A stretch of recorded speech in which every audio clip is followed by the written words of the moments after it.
I'm Dennis Morganson, Agent for Horticulture Education in Washington County. In this Wheelbarrow Series class, we're going to talk about perennials for late season color.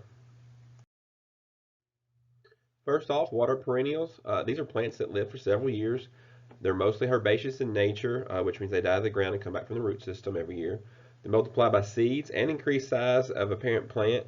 Most are grown from crowns, stolons, or rhizomes, which you can divide and start new plants off of. Some live for a few years, 2 or 3 years. Some can live for decades, even up to 100 years, depending on the varieties. Something like a peony can live 100 years easily. However, they're not part of the late blooming perennial that we're talking about today. Some perennial considerations for your garden include height, placement in the bed or border, color combinations, continuation of bloom. In this particular PowerPoint, we're talking about late season color. So obviously you're going to want some early season color in your perennial borders as well. And also foliage textures and foliage colors are part of that. That can add a lot of depth and a lot of color to your landscape as well. First plant is Achillea filipendulina, or yarrow. This flowers in late spring to summer, grows about 2 to 3 feet tall and wide. Dwarf varieties can be 8 to 15 inches tall. There's very few pests on this plant. It's good border plants, good cut flowers. You can dry this plant. You can divide them by divisions in spring or fall. You can also start some from seeds. Some of the varieties are Coronation Gold, Gold Coin, Dwarf, Goldie, and Moonshine. This plant will bloom in, say, mid-spring, but if you deadhead it and then cut it back really hard, it'll come back and bloom later in the summer for you. And sometimes you can get up to 3 blooms out of this particular yarrow. The secondary blooms will not be as prolific as the first round of blooms. However, you still get color. And you also get color from this with the foliage, with this gray, kind of dusty colored foliage. Achillea millefolium is a yarrow as well. This one comes in a wider range of colors than the previous species. It's a little bit shorter, only gets about 2 feet tall. It does spread faster and can become aggressive if it's in a really nice soil and in a nice place in your garden. It performs well in dry areas, which is really good for this plant as well, and it also keeps it from spreading as much as it would if it was getting plenty of water. There's lots of varieties such as paprika, strawberry, and seduction. You can see those over there, and you can guess which ones those are probably by the names there, which colors which. Trim back after bloom for a rebloom, and this one, like the first yarrow, will give you a secondary bloom. Sometimes you can get 2 to 3 bloom cycles out of this plant in a season. The only difference is you got a nice texture on this foliage, but you don't get the gray foliage, that dusty colored foliage with these varieties or the species.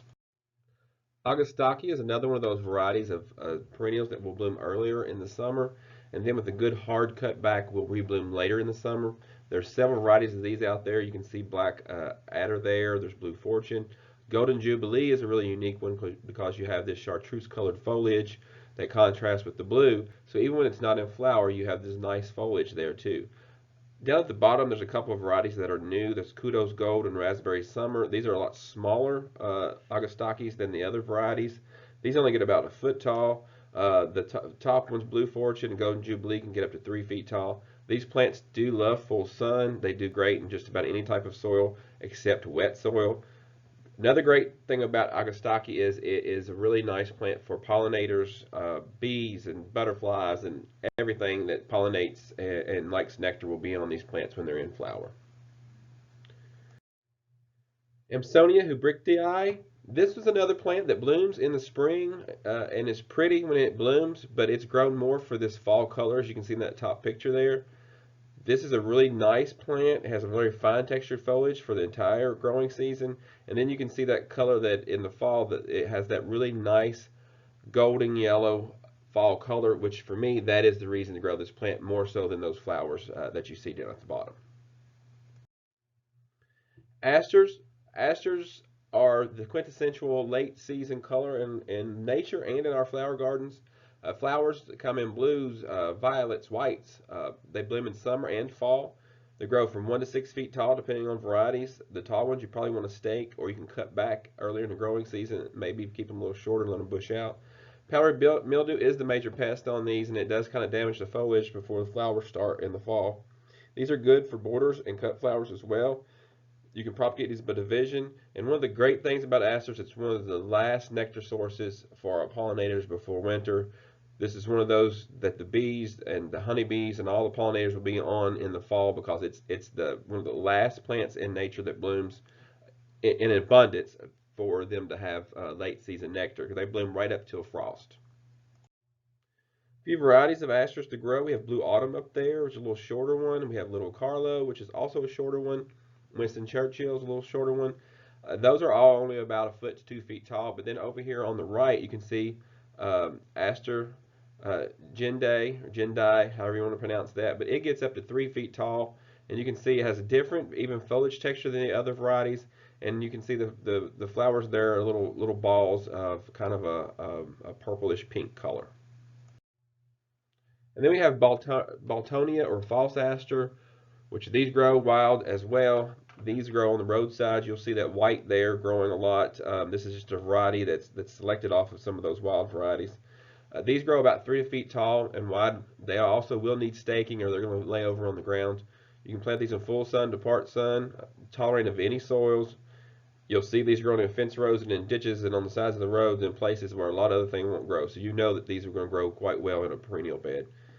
It's very undemanding, native, and butterflies love it. Again, like the asters, it is one of those last plants to flower in abundance for the pollinators. You won't know the difference between Baltonia and regular aster if you put them in the bed together. They're just the same. They are different plants, however. But these blooms from August until frost, and you'll see them all the way up until a hard freeze. Plumbago or leadwort. You want to plant these in full to part sun. They'll tolerate some shade, but you're going to get more flowers, and they do prefer to be in the sun. But it has this real true blue flower, which is gorgeous. It's probably the most blue flower that we're going to be able to grow in our area. They generally are late to emerge. Sometimes you'll think this plant's not there anymore because it's so late to come out of dormancy. It blooms from midsummer until frost, so it blooms the entire season. It also will give you a nice fall color. Has a little wiry, semi-woody ground cover stems. It grows 9 to 12 inches tall and 18 inches wide. It's a really good ground cover once established. It's a really nice plant. Again, I love that blue color because you just can't get that on very many plants in our area. Then we have Echinopsis, another bluish flower. It grows about 3 to 4 feet tall, about 2 feet wide. You want to plant this in full sun. Grows well in poor to average soil. Well drained is best, does not want wet. It does bloom early to mid-late summer, but if you chop it back, it'll get a new reflower. These nice little blue flowers is pretty. It does have a few little pricklies on the leaves, so be careful there. This is an actual thistle family of plants, but don't worry, this plant does not get out of hand. It does not seed all over the garden and things like the wild thistles do. Coreopsis or tick seed. There's many species of these, varying plant habits. There's some of these will get 8 feet tall. Some only get a foot tall, depending on the variety and selections that you pick. There are new colors that are been released all the time. There's really new colors coming out on these. There used to only be in kind of a yellow or a creamy yellow color. There's also varying foliage types. You can see there that's got a nice little fine foliage there. You do need to deadhead these to extend your bloom season. You can cut them back hard after spring bloom, and they'll come back and bloom for you again later in the summer or into the fall. If you don't deadhead these, they will seed and they'll kind of go dormant, little dormant on you, and then you'll have little seedlings in the garden on a lot of these, but not all of these varieties. It's best to divide these regularly to maintain the vigor because they kind of do play out if you don't kind of revive them every once in a while. A few varieties of Coreopsis. We have Cosmic Eye there. It gets about 12 to 20 inches tall. Creme Brulee, you'll see these at garden centers, only 8 to 12 inches tall. These are the short varieties. Full Moon is 18 inches tall, but you can see the different flower types you can get on these. Some more varieties. We have Jethro Tull, which is, you see the little flowers there, little fused petals there. And these new different colors are on the market now as well. We have Red Satin, Route 66, Sienna Sunset, Sweet Dreams, and the Moonbeam is one that you've probably already heard of and you've seen out on the market as well. Now, if you get some of these wild Coreopsis, they'll get 6, 7, 8 feet tall. You can put those in your perennial bed, but a lot of these grow out in native wildflower pasture lands or in some kind of wildlife area where they can complete their life cycle and they're not too big. A lot of the wild varieties are too big for our perennial beds. Echinacea or coneflower. Many of you probably already have echinacea in your flower beds. And as you know, these will bloom in late spring. Varied flower colors, but the purple and white still seem hardier. We'll talk about some of the varieties in just a minute. They do vary in height from 1 to 5 feet tall, depending on your varieties. Really, the only pest that's really a problem, this is powdery mildew every once in a while. There's also a virus that can get on these called aster yellows, but that's when you just rogue the plant out. This is a good border or cut flower plant. You can divide the easy for me to say. You can divide the clumps in the spring, or you can let them seed. If you deadhead, you won't get the finches in the fall, and you won't get the seeds in the fall. However, if you do deadhead and cut the plants back, you get reflowering. So it's up to you how you want to do that. If you want late season color, you're probably going to want to cut some of these back. What I like to do is cut a clump or two back and leave a clump or two up, and that way you've got flowers and you've got seeds. So you're kind of hedging both bets there. The little yellow finches love the mature seed heads on these, and they'll be feeding on these in the wintertime, and you'll have those in your yard as well. Some varieties of coneflower. We have Cheyenne Spirit, which is a newer, I won't say new, a newer selection which you can grow from seed or you can buy from plants. And these will seed a little bit in the garden, and you'll get these different colors as well. I will tell you up front, said it earlier, these new yellows and oranges and pinks and some of the new varieties on the market, they're just not as prolific as the straight older varieties or selections of coneflower. So they kind of play out after a few seasons, but you can see Firebird there. You get a nice kind of almost a reddish orange. Double Decker there has little petals coming out of the seed head there, or the center of the flower. Palida is a wild variety. It's a wild selection. You can see how the petals are long and they fold back. And then we've got Leilani, which is a nice yellow. Paradoxa is another wild selection, which would probably be prolific in your garden as well. Secret Pride, you can see it almost looks like zinnias, and so does Pink Poodle. It's, to me, easier to grow a zinnia probably than it is to grow coneflowers, so it's up to you. If you love that look at a coneflower, it's great. Epitorium or hardy ageratum. You'll see ageratum, the annual ageratum sold in garden centers in the spring, and they'll die from frost. This is a hardy ageratum, which is a native. This is a cultivar here called wayside, however. It's a very vigorous plant, particularly in moist soils. It prefers moist areas. You've cut back in summer to shorten and increase your flowering, and you can divide these regularly. This is another one of those that blooms in late summer and early fall, but it's one of those that is late to break dormancy in the spring, and sometimes you'll think that it's not even there anymore, and then all of a sudden you'll see it popping up all over the place because it has kind of a spreading root system, and it does spread out and make a pretty nice clump. Epitorium rugosum. This is chocolate. This one grows about 3 to 5 feet tall and 3 feet wide. Midsummer to fall bloom, full sun to half sun. I have grown this, and it does prefer more of the half sun than the full sun because it kind of burns out by the end of summer if you don't give it a little bit of shelter. Normal soil, even in clay, it does attract butterflies from these nice flowers here. Wet site tolerant, probably more likes moist than dry. Has purple green leaves, which is a good contrast with that foliage. Then we have Joe Pye weed, which is also a native. There are new varieties and cultivars of this one. The actual straight wild variety is a perennial that can grow about 10 feet tall. It does attract butterflies. They do love it. Small dwarf versions are on the market that get about 4 feet tall, like Little Joe. They may reseed around the garden. This wild variety could. You see this a lot in nature or on the sides of the roads and ditches and fence lines. It does prefer more wet areas, however, will grow just fine in your perennial bed in a dry area. But in nature, you usually see these in wet areas. Here's the other varieties I was talking about. We have Gateway, which is 6 feet tall, nice flowers. Also, an interesting thing about Joe Pye weed is you can see the leaf arrangement is whorled. There's not too many plants that have that, so that's kind of a little neat tidbit there. Then we have Fistulosum, which is only 3 to 4 feet tall, so these are really nice plants for the perennial bed compared to the wild selection there. And then we have Little Joe here is only 3 to 4 feet tall. So got 3 different sizes there, pretty much 3 different sizes. 4 counting the wild types, but you can plant a lot of these different varieties out there and have a lot of height and texture, and then also the late season flowers on these. Euphorbia or spurge, Again, a bunch of different varieties from these, and some of these are even evergreen. These are tolerant of poor dry soils. They prefer a drier soil because these are euphorbias. They do have a milky sap, which if you weed around these, and if you're maybe allergic to that, you may want to watch that. These are also deer resistant and drought tolerant. These can also reseed.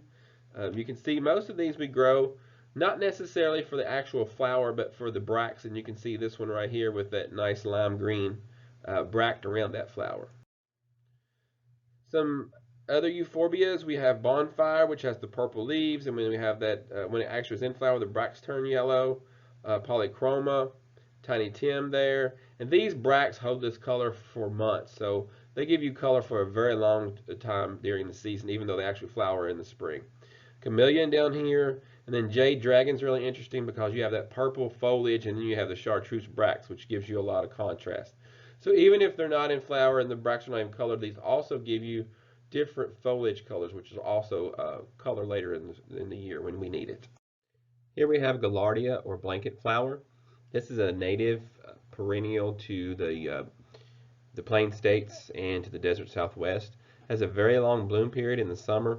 Tends to be short-lived, so you need to let it seed a little bit and get some more plants out there. However, if you do cut it back, it will re-bloom for you, so you get a later bloom season. It's really nice for dry areas. Like I said, it was from the desert southwest, so it can take some pretty dry weather and do quite well. It will often reseed itself in good soils.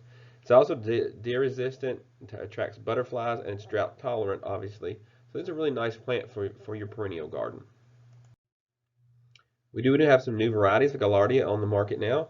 We have bright bicolor there. You can see it has a little eye in the center. We have a solid yellow, a peach there, sunflare, where the petals are fused and they kind of flare out at the ends really nice, like a little sun rays, red sun. And then we have Sun Devil down there.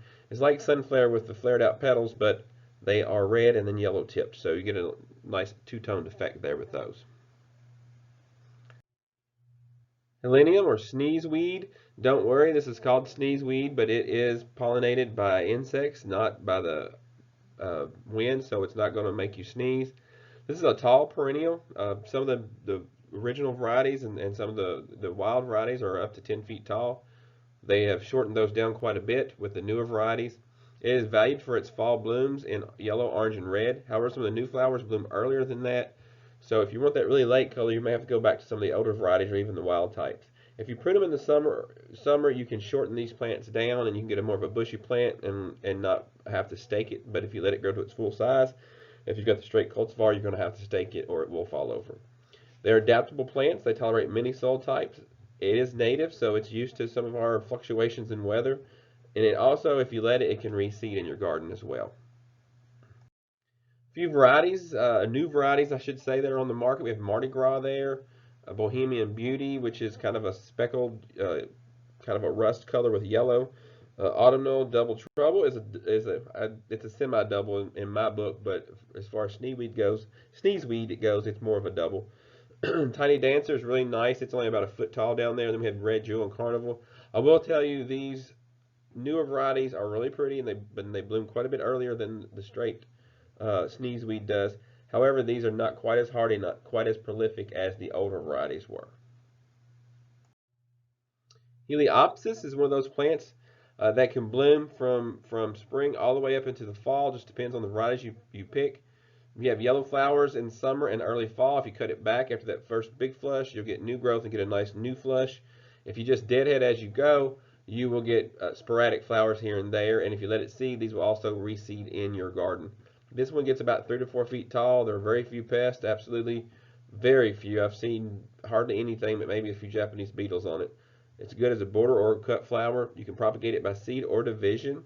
Usually seed's the easiest because these are in the Heliopsis is in the sunflower family, so they seed and grow from seed quite easily. Again, cut it back after your first flush. Blooms for a later summer flush. A few Heliopsis varieties. We have Summer Nights. It's not quite as hardy as some of the other ones are. I'll tell you that up front. So we have Summer Sun, Lemon Queen, Lorraine, and Sunburst. There, they almost have white flowers or white leaves rather. So you get the foliage effect with those as well. They will not tend not to be as prolific as some of the summer sun and some of the other varieties are because they don't make as much food because they have white in the leaves and not as much chlorophyll. Also, they will tend to revert back to green, so sometimes you'll have to prune out the solid green if you want to keep those leaves that white color. Hardy hibiscus. This is one of those that you would think of just being a straight summer bloomer, but we can manipulate this plant to get it to bloom a little later, and by later I mean maybe a month. And also, if you do that, you can avoid the Japanese beetle problem that you might have had on these when they're in flower. They come in white, red, pink, bicolors. A lot of new varieties on the market. They'll grow from 3 to 8 feet tall. The taller ones do require staking. For the most part, the 8 feet are going to be more wild varieties. Also, some stuff has been done, or not stuff. These plants have been bred now that they flowers stay open all day. If you had the wild types or the older varieties, they are only open in the mornings and then they close when the sun came up very high in the sky. So you didn't get to enjoy them that long. Now they stay open all day. They get about the only major pests that are on these are Japanese beetles, sometimes some caterpillars. It's a good border plant. This one is most of the new varieties don't produce viable seed, which is good because if you've ever had the wild types or the older varieties, they produce a lot of seed if you didn't deadhead them, and then you had a lot of hibiscus weeds in the garden. You can propagate these by divisions or cuttings if you'd like to do that. They do prefer moist, but they tolerate dry quite well as well, but they do prefer more of a moist location than a drier one. Some new varieties out there. We have Fantasia, Fireball, Copper King, Lady Baltimore, Lord Baltimore. The red there is an older variety. It gets a little taller than the other ones. It may need some staking. It might get 7 feet tall. Plum Crazy. Lots of these on the market now. We have Sweet Caroline. Moschuchos there you see with the little asterisk beside it. That's more of a wild type. That one will close in the daytime. Blue River Heartthrobs, almost, well, I won't say it's purple. It's a dark purple. Cherry Cheesecake. Summer Storm is one of my favorite ones there you see because it has that bright pink with a red center, and then it has the darker foliage which contrasts quite nicely. Midnight Marvel is like with the dark foliage as well, but has the red flower to go with it. We have Robert Fleming. There's a lot of Fleming releases out there, a bunch of these new hardy hibiscus out there.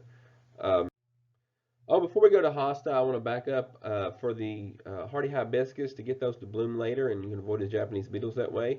When the plants grow about 18 inches tall, go ahead and pinch the tops out of all the shoots. What that will do, that will cause side branching, will make the plant a little shorter, it'll make it a little bushier, and you won't have to worry as much about staking it. And also what that'll do is that will cause it to bloom maybe up to a month later, which will put you over into August instead of July, or June and July. That passes you past the Japanese beetle problem, so you'll enjoy the flowers a lot better that way, and you'll get a late summer color out of it. Now we'll go on to hostas. This is Empress Wu. This is probably the largest hosta on the market. These come in white and lavender flowers in the spring and summer. For the most part, most of us are not growing hosta for the flowers. They can grow from 8 to 36 inches tall. That's the leaves, not the flower spikes. That's a little taller. The only major pest on these is slug, and some leaf spot will happen on some of these in late summer. Good border plant. This one is a shade plant though, so keep that in mind. Put these in full sun and they'll burn out before summer's over. A few newer varieties of these out there. We have Coast to Coast, which is a chartreuse color. Designer Jeans is chartreuse foliage with nice kind of rusty red petioles on it. Curly Fries is really cute. You see that one there on the right. Has a really slender foliage, almost looks like grass. We have Etched Glass down at the bottom, Ooh La La, and then Blue Elf. But there's 1,000 of these varieties out there. You can pick what you like. Reblooming Bearded Iris. Most of you probably didn't think that I would have included Bearded Iris in late season color. However, the new reblooming types, some years are really nice in the fall, some years not so much. Just depends on the weather that we've had in the summer. But if we had, like last year, if you had watered these after the dry spell we had in the summer, and if you did start watering these in the fall, which most of you probably didn't because bearded iris can take quite a bit of dry weather, they would have flushed out again and had a nice another round of flowers for you. These come in bicolors. You're still going to get any other colors that you could get in the non-reblooming. You can get those in the reblooming. I'll show you a few in just a minute. They get about 2 to 4 feet tall. And don't worry, these will come with a large flush of blooms in the spring, just like the other varieties will, but they will sporadically send up new bloom spikes in the fall or late summer, depending on the weather.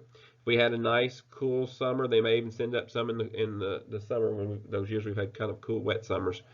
The main pest on these are iris borer. You'll have to watch for that. Sometimes they'll get in there and devastate those rhizomes.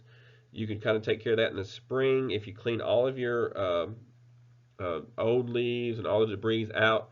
That'll reduce the effects that, or the chances of some of those iris borers stopping by. You'll get some of those eggs out of there that way too. You can also propagate these by division in the fall. Actually, August is the best time to do that, so we'll call that fall if you would like, but that's the best time to go ahead and do that. Few varieties that are reblooming here. We have Double Your Fun, Peach Jam. You can see streaks in the petals there. Penny Lane is a good orange. Red Hot Chili, Immortality is a white, and Violet Turner. So you can see, and this is just a few that I've just pulled off to show you the difference in the colors and things that you can get out there. But you can get any color, may not the same variety, but any color that come in reblooming as come in only the spring bloom. Russian sage, another flower that's really great for summer flowers and even late summer flowers. You cut it back, it'll reflower as well. These get 4 to 6 feet tall. This is kind of a shrubby plant. It does get woody at the base. Really no pest that I've seen on these. The pollinators do like the flowers though, so that's really great. It's a good border plant. You can propagate these by cuttings or divisions or seed. And you can see over there's different colors or even different sizes on these for your garden. Filigree, you can see, is quite tall there, and it's got a kind of a darker blue flower. Then we have Little Spire at the bottom, which gets about 3 feet tall, and then Superba is probably 4 feet tall. But you get several different sizes in these. Another thing about these, you get the flowers, and you also get the nice foliage color and texture in your garden with that, so that's really great. Another thing is, like I said, the butterflies and the bees like this plant, and then you get the nice gray-green foliage to go with it. Here we have Obedient Plant, which was named Obedient Plant because you can bend the stems, and they kind of stay where you bend them over to, but they will eventually stand back up. But they can take quite a good bend and stay in that kind of a 90-degree angle for a while if you'd like. That's how they got their name, Obedient Plant. They're not obedient in the garden, though. They do spread aggressively if you've got good soil, so keep that in mind. It's a native plant. They come in pink and white. You get late summer and fall flowers out of these. They also tolerate moist areas. They are a native plant. If you put them in good soil, moist soil, you're going to get a pretty prolific plant, so keep that in mind. It does make a good cut flower though, and you can divide these frequently to keep them in bounds, and you can give some to your friends and neighbors. And yes, you can see there the bees and pollinators do like this plant too. Rudbeckia or Black-Eyed Susan. This is Goldstrom here, which has been around for probably 30 years. Still a really good Rudbeckia for us. It has a nice huge flush of flowers when it blooms the first round. It gets about 2 to 3 feet tall. Powdery mildew can be a problem on these plants, but that's something that we can take care of if we need to, but for the most part we don't have much problem with these. This one, if you cut it back after your first flush of flowers, it will rebloom. Maybe not nearly as prolific as the first time, but you will get some new color out of that. You can propagate these by divisions, or you can save seeds or just let the seeds fall, and you can have these germinate around the garden. Some other Rudbeckias that are out there, we have Fujita. It's really nice. It has more of a fuzzy leaf. We have Little Gold Star, which is a little shorter than Goldstrom. We have or Maxima here. I love Maxima. It gets up to 8 feet tall. It is a native plant. You have huge coneflower shaped flowers at the top, and you get the foliage there. That's that grayish thick foliage that stays in the garden the entire time as well. This one you may have to stake, so keep that in mind, because as that seed head develops, it gets heavy. The plant tends to lean over, so you may need to stake that. That's also a plant that does really well in wet areas and moist soil. It'll grow just fine, maybe not as fast in a drier soil, but it really does do quite well in wetter areas. We have Autumn Sun down there, and also in Rudbeckia. That one blooms really late. It's quite tall though, so keep that in mind. It's another one you'll have to stake. And then we have Henry Ehlers down there, and then Lancenata, which is a native, which is also can get floppy if you don't stake it. These native later blooming ones tend to fall over, so keep that in mind. If you put those in your garden, you're going to need to stake them, but they do give you some nice late fall color. Garden sage or salvia. This is a very reliable plant. It has a very long bloom season in late spring. It's good for drier areas. You're probably thinking why you have this in this PowerPoint, because it blooms in late spring. Well, if you cut it back, you get a good second or even a third, but smaller flush of flowers as well. Also, you get a little bit of aromatic foliage with this. If you like the smell of salvia, then you'll like that. This is Blue Hill here. There are some other varieties out there. We have Plumosa, which is more of a purple, thick-headed flower form. New Dimension Blue, which is a darker blue. Marcus and May Night. There's lots of these out on the market now. Caradonna there is a little bit taller than some of the other varieties. And then if you want a more of a pinkish purple, you can get Deep Rose. Or if you want white, there's Swan Lake. All of these, if you cut them back after the first flush, they'll rebloom for you. Now we'll go to sedum. Sedum is one of those plants that comes in a lot of different sizes and a lot of different colors, not just flowers. The flower color is usually going to be set to the reds and the pinks, those types of things. But the foliage comes in a lot of different flower or colors. And we have a lot of different leaf shapes if you go even for the small ground cover types. They come in yellow, orange, red in flowers in summer. And they're generally grown more for the foliage, however, these little stone crop types, but they're cute when they're in flower as well. This one, the stone crop types only get about 3 to 8 inches tall, so they're a ground cover type or a rock garden area situation. They just get smothered out in your perennial beds. They have very few pests. It's good for edging, ground covers, and rock gardens.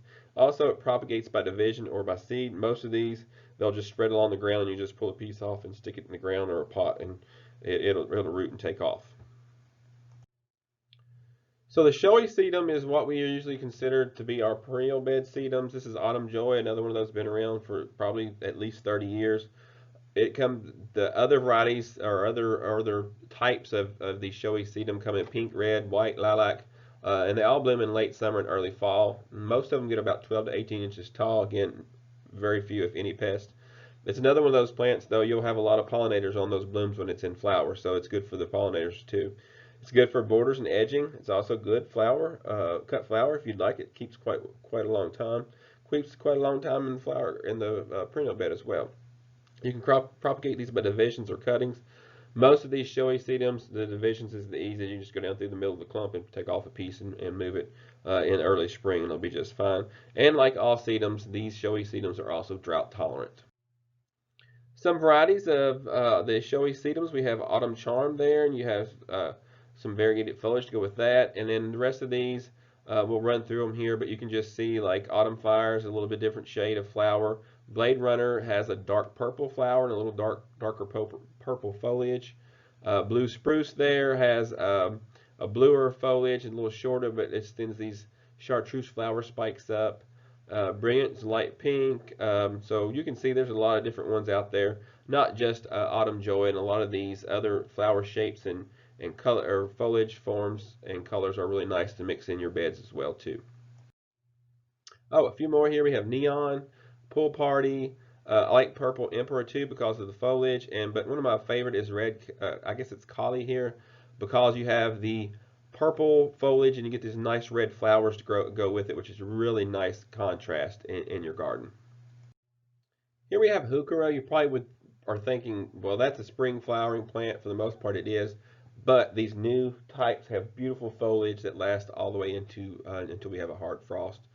Most of these used to be shade plants, but now with new varieties, we have full sun, part shade, full shade. All these depending on the varieties of which areas you can plant these in. We have a lot of different leaf colors now. We have a lot of different patterns in the leaves. Really great things on here. I'll show you a few pictures here in a minute. The flowers are usually red, pink, or white. Most of these are not grown for the flowers. They're more grown for the foliage. Even when they first came on the market and they had nice foliage, but not near as nice as some of the varieties now. Bloom time, again, is based on variety. So we go April through August with bloom time.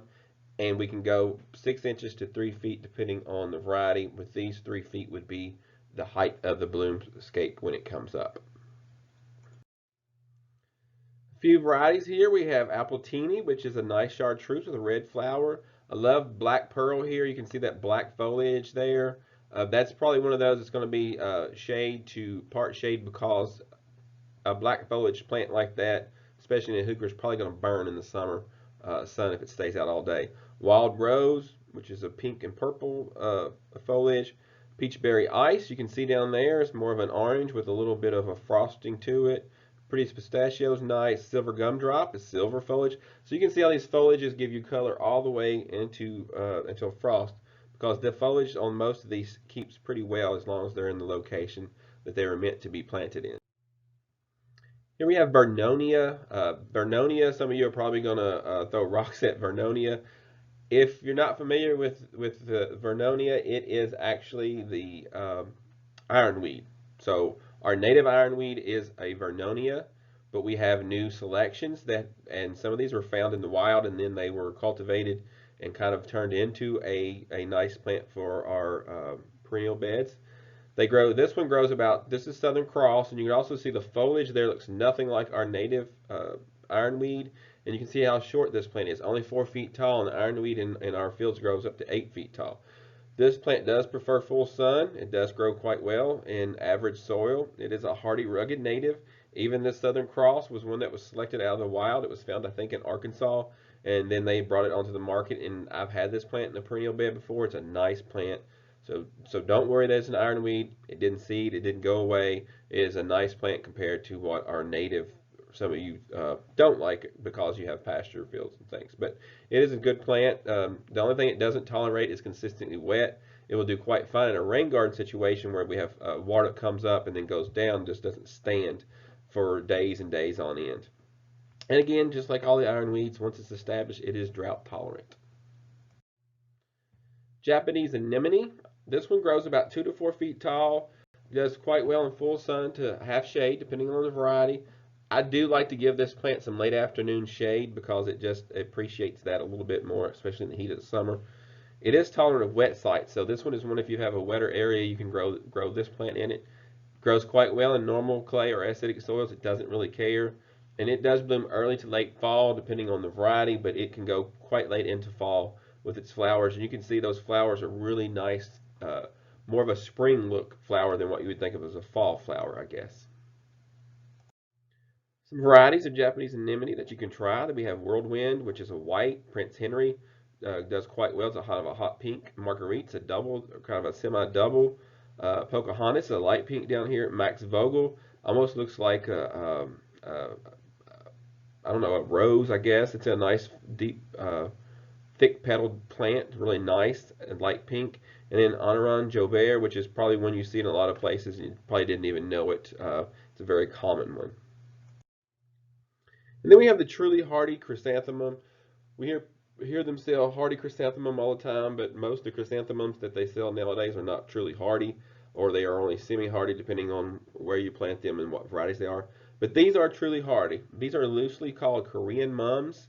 They grow anywhere from 1 to 4 feet tall depending on variety, so they need to be pinched back or staked.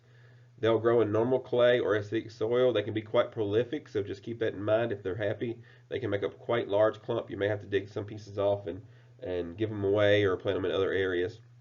They will not tolerate consistently wet conditions. The only thing about this plant, it does not want to just sit in wet. So most plants don't. Few do. If you can take that, this is not a plant that likes that. This one blooms early to mid-fall. This is Sheffield pink. And I will tell you up front, I'm going to show you some other pictures here. Most of these do come in pink. Or actually, I think all of these come in pink. So some varieties of truly hardy mums. We have Venus, which is a light pink. Samba is a little bit darker pink. I don't know sure how you say it. Maikao, I guess maybe that's how you say it. But it's a double. Looks more like our regular garden mums that we're used to. So does Emperor China, but it's a light pink. And then we have Cambodian Queen, which is gorgeous. You see this plant in flower. It has the darker pink, but it has a little starburst in the center, which is really nice. And then we have Brandywine Sunset there in a full flower. And you can see it looks almost, it's pink, a light pink, but it almost looks yellow because of the yellow centers there. So these are all really great plants. If you can get your hands on these are very good garden plants, very tough once established, and they will cause you no trouble. Unless you put them in a really great location with really great soil, then you may have to kind of dig some pieces off and give away because they can become prolific if they're very happy. Well, that does it for our late season color in our perennial beds. If you have any questions, you can always call me here at the Extension office at 859-336-7741. Remember, we're still here. We're still open. If it's a day that I'm not working in the office, they'll give you my cell number and you can call me and you can ask me questions there. You can also ask questions on Facebook if you like. That's good. A good location. Email's good too. Text, any of those areas there. I'll answer your questions. For those that ordered the lilac or got the lilacs for the lilac class, they're not in yet. I have called. We're still waiting on them to be shipped because of COVID-19. We've had some backlogs on shipping. Again, if you have any questions, just give me a call here at the Extension office. Thanks. Goodbye.